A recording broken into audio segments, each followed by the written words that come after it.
This is Jim Kukrow, founder of the Author Marketing Institute, and you're listening to the Author Marketing Podcast. If you're unfamiliar with the Author Marketing Institute and this podcast, you can learn more by visiting www.authormarketinginstitute.com. We'll get to today's topic shortly, but first, a quick message.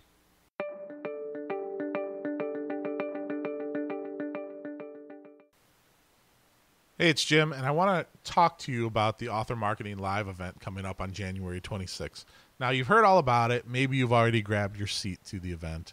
If not, I just want to kind of tell you about some of the amazing presentations we're going to have. And as soon as I get done with this, we'll move on to today's topic, okay?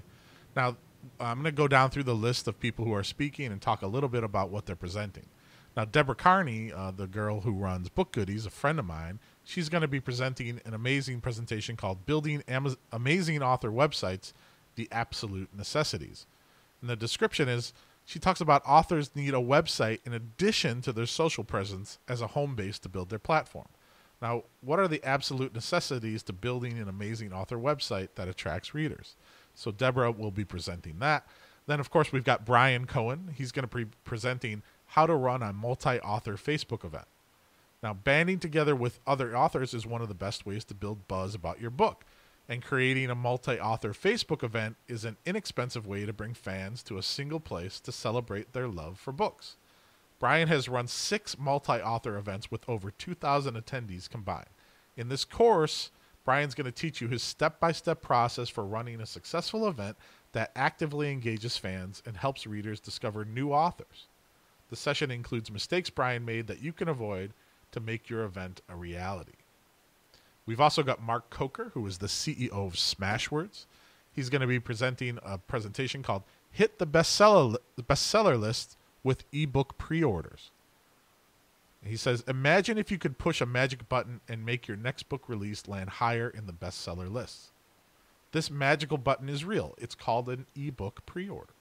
Pre-orders are probably the single most important ebook launch tool introduced in the last 5 years.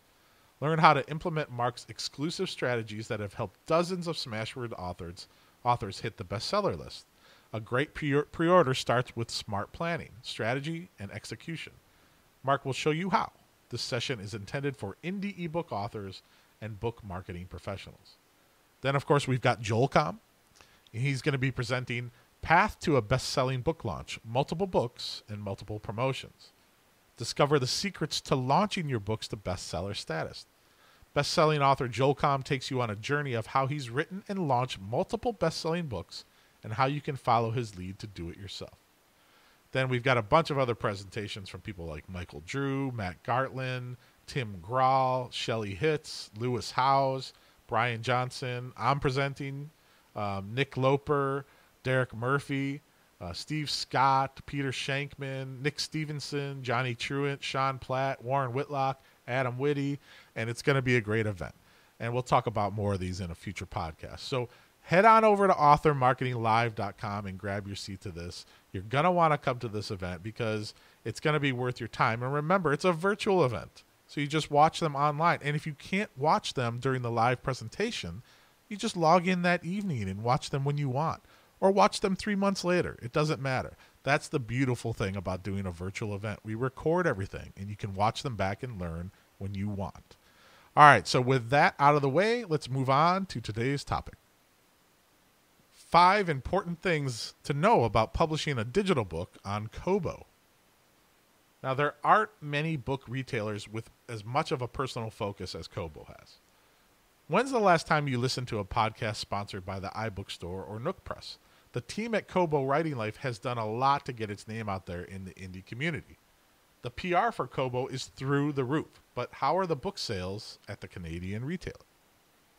Like with Apple or Nook Press, few authors can count Kobo as their #1 source of sales. Authors who have had their work featured in a Kobo promotion have touted 4-figure monthly revenue with books sold in a variety of countries. Meanwhile, most indies sum up their experience with Kobo like so. I love Kobo. I just wish I sold some more books there. There are several action steps you need to take if you plan to pull in some sales at Kobo. Here are 5 things you may not have known about the Canadian sleeping giant.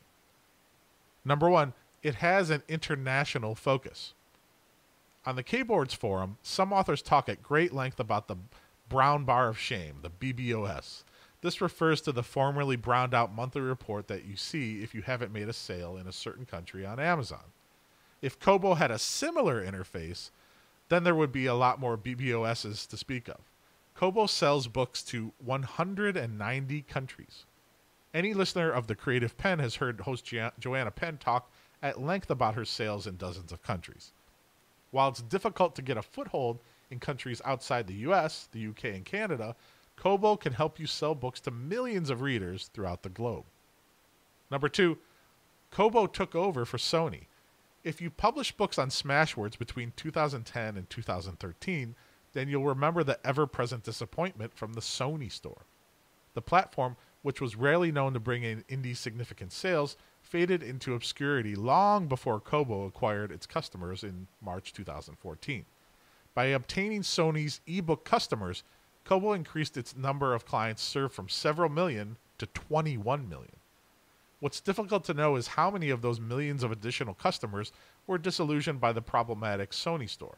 Regardless, Sony's loss is Kobo's gain, and the platform has higher potential after the acquisition than it did beforehand. Number 3, you can schedule promos ahead of time. Kobo is a very recent entry to the ebook game.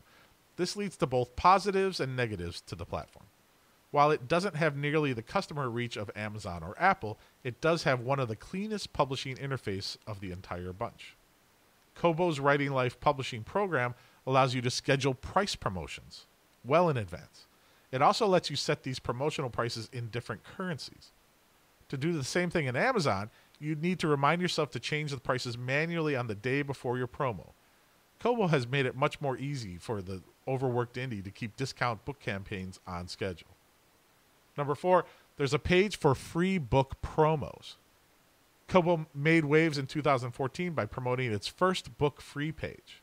This is a page dedicated solely to free books, with most of them representing the start of a new series for readers to check out. Mark, the director of self-publishing and author services at Kobo Writing Life, has given multiple interviews on the subject of Kobo and the first free books page. To get featured on the page, authors should contact the Kobo Writing Life team directly. You're more likely to get your page featured there if it's linking to other high-priced books later on in the series. Number 5, success requires networking. Kobo has massive potential, and the platform has grown by leaps and bounds in the last 2 years. For all of its promise, the retailer is still based on merchandisers who want to move books that are $4.99 or higher. If you're selling a ton of books on Kobo, then you'll probably hear from a Kobo rep to include you in a future promotion. When your Kobo sales are lagging, however, you'll need a sales pitch and the ear of a rep to give you a shot at joining the lucrative promotion. Try to make a direct connection with Kobo reps at conferences or through online podcasts and blog comments on the Kobo Writing Life website. Keep in mind that a random email requesting your inclusion in a promo won't be good enough. You need one or multiple books at a high-end enough price point for it to be worth their time. If you peddle nothing but 99-cent novellas, then you may not get much help from the Kobo hierarchy. It's a brand on the rise. Kobo is doing almost everything right when it comes to getting its name out there. Authors who sell with Kobo have rated it highly for both attitude and customer experience.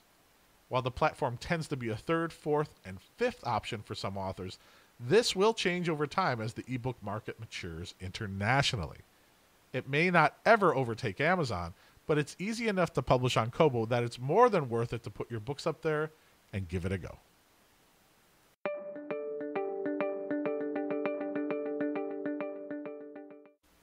And that will conclude today's podcast. To see a transcript of the show and to access other book marketing content, please visit www.authormarketinginstitute.com. You can also learn about our latest events for authors, or get access to our Author Marketing Academy Learning Center. And of course, become a member of the Author Marketing Club, a 25,000-plus author member community. That's www.authormarketinginstitute.com. All right, let's wrap it up for today.